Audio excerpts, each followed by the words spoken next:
رمضان کی عظمت اور فضیلت یہ ہے کہ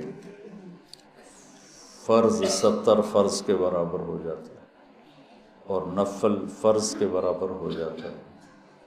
اللہ جہنم کے دروازوں کو بند کر دیتا ہے، جنت کے دروازوں کو کھول دیتا ہے، عرش اس کا پہلے آسمان پہ آ جاتا ہے، شیطان سارے قید ہو جاتے ہیں، ساری کائنات، سمندر کی مچھلیاں اور زمین کی چیونٹیاں روزہ رکھنے والوں کے لیے دعا کرتی ہیں، جنت کو روزانہ روزے والوں کے لیے سجایا جاتا ہے اور اللہ اسے کہتا ہے میرے بندے آ رہے ہیں تجھ میں ہمیشہ رہنے کے لیے۔ اللہ کی طرف سے 24 گھنٹے ایک اعلان ہوتا رہتا ہے، کوئی بخشش مانگنے والا، کوئی توبہ کرنے والا، کوئی معافی مانگنے والا، کوئی بھی سائل جو بھی مانگے، ایک فرشتہ اعلان کرتا ہے نیکی کرنے والے آگے بڑھ تجھے بشارت ہو، دوسرا فرشتہ اعلان کرتا ہے برائی کرنے والے بس کر اور واپس ہو۔ تو میرے نبی کا فرمان ہے کہ اگر لوگوں کو رمضان کی قیمت کا اندازہ ہو جائے تو یہ تمنا کرتے کہ سارا سال ہی رمضان ہو، رمضان میں جو مر جائے اس کی بخشش ہو جاتی، اس کا حساب نہیں ہوتا، حساب نہیں ہوتا نا۔ تو کسی نے مجھ سے پوچھا بعد میں ہوتا ہے؟ میں نے کہا اللہ تعالیٰ کوئی ہماری طرح، اللہ تو رحیم و کریم ہے، ایک دفعہ چھوڑ دیا تو چھوڑ دیا، یہ تھوڑا گنا آ جاؤ بھائی ضمانت کینسل ہو گئی ہے دوبارہ پا دو یہ تو دنیا کے دستور، جب اس نے ایک دفعہ کہا چاؤ۔ تو یہ بہت مبارک مہینہ ہے۔ پہلی تیاری کیا ہے کہ آج تک ہم سے جتنی خطائیں ہوئیں، کوئی زبان کی، کوئی آنکھوں کی، کوئی کانوں کی، کوئی معاملات کی، کوئی معاشرت کی، اس سب سے ہم آج پہلی رات ہے توبہ کر۔ آپ تو تھوڑے سے بیٹھے ہو، یہاں لاکھوں لوگ جڑے ہوئے ہیں، دو بڑی مصیبتیں ہیں، ایک غیبت ایک حسد۔ تو ہم جتنے لوگ میری بات سن رہے ہیں، ہم اپنے رمضان کی ابتدا کریں توبہ کریں، ٹھیک ہے نا؟ اللہ تعالیٰ کے نبی کہتے ہیں میں دن میں 70 دفعہ توبہ کرتا ہوں، استغفار۔ آپ تو معصوم پاک پاکیزہ امت کو سکھانے کے لیے۔ دوسری بات، دنیا کا ہر انسان کسی وقت بھی توبہ کر سکتا ہے کہ نہیں؟ کر سکتا ہے نا؟ کوئی پابندی تو نہیں۔ تو جب ہر انسان کے بارے میں ہر وقت یہ توقع ہے کہ یہ توبہ کر سکتا ہے، تو پھر کسی بھی انسان کو مسلم کافر حقیر سمجھنے کا کوئی جواز ہے؟ آج وہ یہ کر رہا ہے، وہ رات کو توبہ کر لے، وہ کل توبہ کر لے، وہ موت کے آخری لمحے میں توبہ کر لے، تو میری حقارت تو مجھے گرا دے گی اور وہ جنت کے مزے کر رہا ہو۔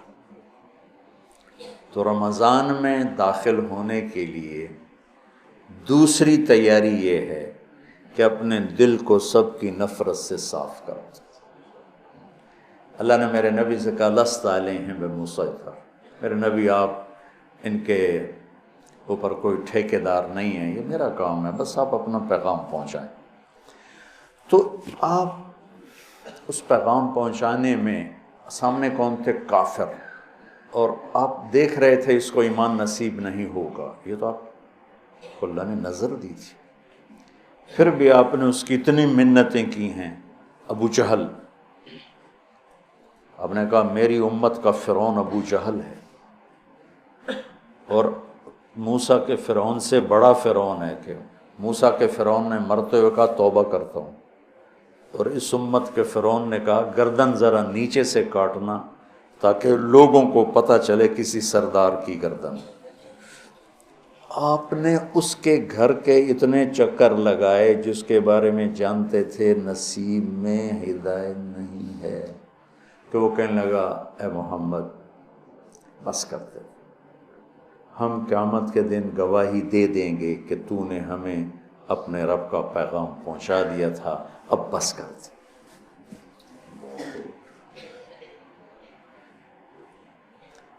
اب دیکھتے نہیں جو مریض لا علاج ہوتا ہے ڈاکٹر کہتے ہیں جب لے جائے اس کا کوئی علاج نہیں، اس کو ہاسپٹل سے فارغ کر دیتے ہیں، گھر لے جائیں کوئی علاج نہیں، اور میرے نبی دیکھ رہے ہیں اس کا کوئی علاج نہیں، پھر بھی اب اس کی محنت کرتے جا رہے ہیں کرتے جا رہے ہیں کرتے جا رہے ہیں۔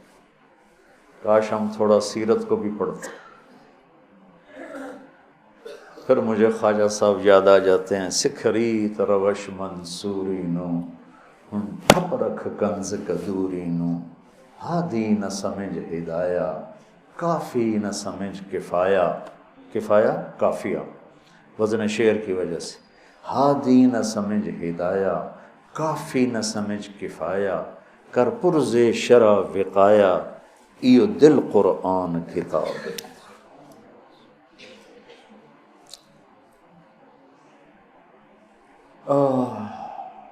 تو دوسرا کام سامعین اور آپ حاضرین کہ ہم اوروں کی نفرت سے بھی دل کو صاف کرتے ہیں۔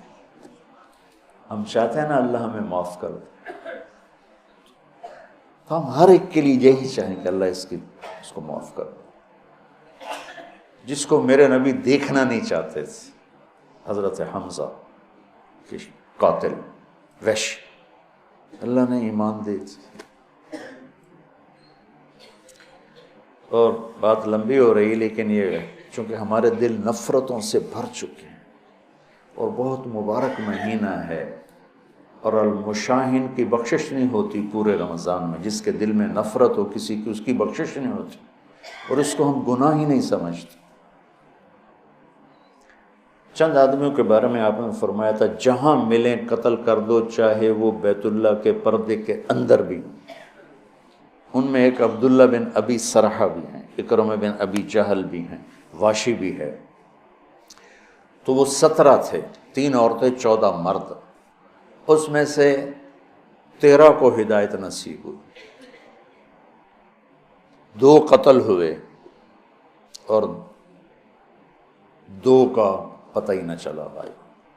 عبداللہ بن ابی سرح یہ حضرت عثمان کے خالہ زاد تھے، تو وہ ان کو سفارشی بنائے۔ اب وہ اندر سے تائب ہو چکے ہیں، نظام اللہ کے ہاتھ میں ہے۔ آپ تشریف لاتے ہیں، یا رسول اللہ یہ عبداللہ آیا ہے، توبہ کرتا ہے، آپ اس سے بیعت لے لیں، کلمہ پڑھا لیں۔ تو آپ اس سے سر جھکائے بیٹھے رہے۔ پھر انہوں نے کہا یا رسول اللہ یہ عبداللہ آیا ہے، توبہ کرتا ہے، آپ اس کو کلمہ پڑھا لیں۔ پھر کہا یا رسول اللہ یہ عبداللہ آیا ہے، توبہ کرتا ہے، آپ اسے کلمہ پڑھا دیں۔ تو آپ نے اس کو کلمہ پڑھایا اور بیعت لے کر فرمایا الیس منکم رجل رشید یضرب عنقہ، تم میں کوئی سمجھدار نہیں بیٹھا تھا جو اس کی گردن اڑا دیتا؟ تم دیکھ نہیں رہے تھے کہ میں اس کا ہاتھ اپنے ہاتھ میں نہیں لے رہا تھا، تو تم سمجھے کیوں نہ، اس کی گردن کیوں نہ اڑائے؟ کہ یا رسول اللہ ہمیں پتہ نہیں چلا، آپ ہمیں اشارہ کر دیتے۔ تو آپ نے فرمایا نبی خیانت نہیں کرتا ہے، نبی میں خیانت نہیں ہوتی کہ میں ادھر ہاتھ بڑھاؤں ادھر تمہیں اشارہ، یہ نبی کی شان سے پاک ہے۔ میں قربان جاؤں اس کی رحمت پر۔ اور موت کیسے آئی؟ کہ مصر کے گورنر بنائے گئے حضرت عمر کے زمانے میں، حضرت عثمان کے زمانے میں، فجر کی نماز پڑھا رہے تھے، نماز کے بعد ایک طرف سلام پھر السلام علیکم ورحمۃ اللہ، اور دوسری طرف پھیرنے سے پہلے ہی گر کے انتقال ہو گیا۔ ان کا تو صحابی ہونا ہی کافی تھا، لیکن اگر موت کیسے؟ تو جب اللہ فیصلہ فرماتا ہے تو اللہ کے نبی 3 دفعہ رکے رہے، پھر آپ نے بیعت لی۔ تو لہٰذا میرے عزیزو سامعین حاضرین، سب سے دل صاف کر دو، سب سے نیت کرتے ہو۔ میری جو تم میرے بچے بیٹھے ہو، میں اب اس عمر میں تم سے کیا فخر کروں گا۔ میرے سر کے درد کا ایک سبب یہ بھی ہے کہ میں سارا دن اس بدبخت سے لڑتا ہوں۔ کبھی ادھر سے کمی آتی ہے، یہ نہیں کہ کمی آئے گی نہیں، کبھی ادھر سے نفرت آتی، ادھر سے کمی آتی، اور میں جھاڑو لے کے اسے صاف کرتا رہتا ہوں۔ یا اللہ میرے دل میں کسی کی نفرت نہیں۔ سوتے ہوئے میں کہتا ہوں یا اللہ میرے دل میں کسی کا بغض نہیں، میں نے اپنے دل کو سب سے صاف کیا، صاف کیا، صاف کیا۔ آپ کو پتہ جب آدمی مشہور ہوتا ہے تو محبت کرنے والوں کے ساتھ تیر انداز بھی آ جاتے ہیں۔ وَنَصَبْنَنِي غَرَضَ الرُّمَاةِ تُصِيبُنِي مَحْنٌ أَشَدُّ عَلَى السُّيُوفِ مَضَارِبًا، کہ مجھے ایسے تیر مارے زمانے نے کہ میرے جگر کے پار ہو کے ٹکڑے ٹکڑے کر دی۔ متنبی۔ جامعۃ الحسنین، تعلیم سے دنیا میں مثبت تبدیلی۔